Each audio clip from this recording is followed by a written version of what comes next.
Pemirsa, Anda menyaksikan Flash Report bersama saya, Putri Adelia, dan inilah Flash Report edisi hari ini selengkapnya. Presiden Prabowo Subianto mengungkapkan adanya temuan cadangan emas dan mineral dalam jumlah besar di kawasan pegunungan Papua.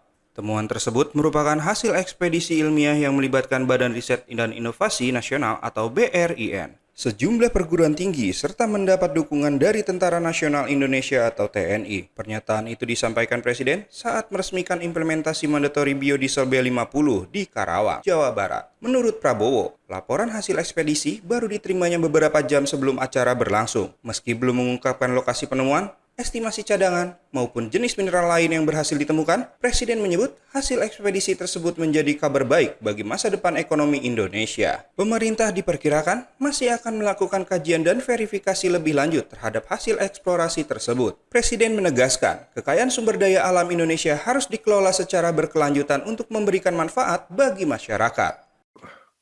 Dapat laporan baru berapa jam. Ekspedisi ilmiah kita baru bekerja, kalau tidak salah, baru berjalan 2 atau 3 minggu di pegunungan Papua. Tim dari BRIN dengan beberapa universitas dibantu TNI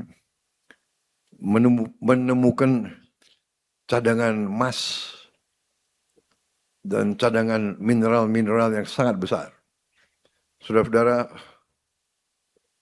masa depan kita sangat baik, sangat cerah.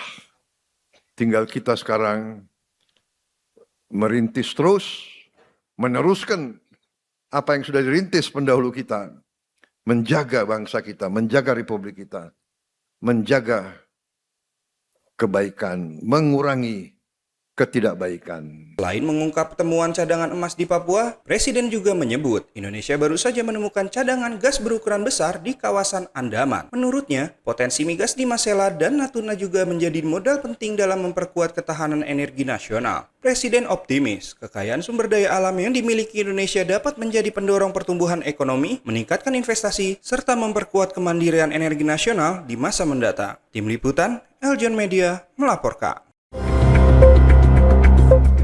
Geliat sektor ekonomi kreatif nasional terus menunjukkan tren pertumbuhan positif pada awal tahun 2026.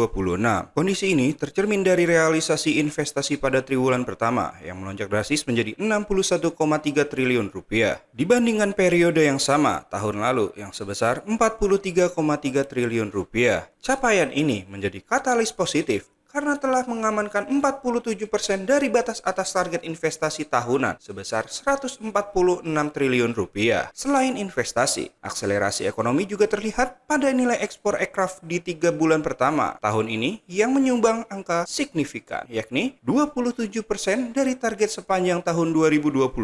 Sektor fashion, kria, dan kuliner masih menjadi penopang utama ekspor real Indonesia. Untuk mendorong pertumbuhan ekonomi kreatif lebih jauh lagi, Presiden Prabowo bahkan secara resmi telah menerbitkan Pipres nomor 37 tahun 2026 tentang rencana induk ekonomi kreatif Rindekraf 2026-2045 sebagai arah pembangunan ekonomi kreatif jangka menengah dan panjang. Nah, ini data triwulan 1. Memang data yang sudah keluar adalah investasi aircraft dan nilai ekspor. Kami untuk tahun 2026 ini ditargetkan 146 triliun batas atasnya, tetapi capaian TW1 sudah mencapai 61,3 triliun rupiah atau 47% ya, dari target yang diberikan.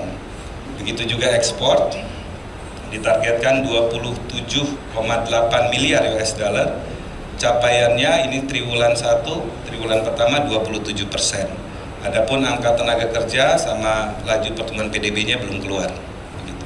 Nah, tapi sektor yang ada baru data 2025 untuk investasi bisa dibuka.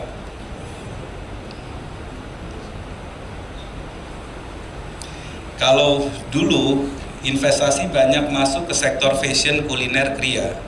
Tapi ini cukup surprising, itu adalah sekarang sektor aplikasi, investasi yang banyak masuk ke sektor aplikasi. Melalui regulasi anyar ini, Kementerian Ekonomi Kreatif menambah 4 subsektor baru demi memperkuat struktur ekonomi digital, di mana jumlah subsektor aircraft Indonesia kini melonjak dari 17 menjadi 21 subsektor. 4 subsektor baru yang masuk dalam transformasi ini meliputi modifikasi otomotif, teknologi baru seperti kecerdasan buatan atau AI dan blockchain, konten digital yang mewadahi para konten kreator serta afiliator, hingga industri suli suara atau voice over. Dari Jakarta, Robi Kurniawan, Eljon Media melaporkan. Demikian Flash Report kali ini. Ikuti terus berita terkini seputar pariwisata, bisnis, dan investasi di eljonnews.com. Jangan lupa follow Instagram @eljonnews, @eljontv.official. Saya Putri Adelia, sampai jumpa.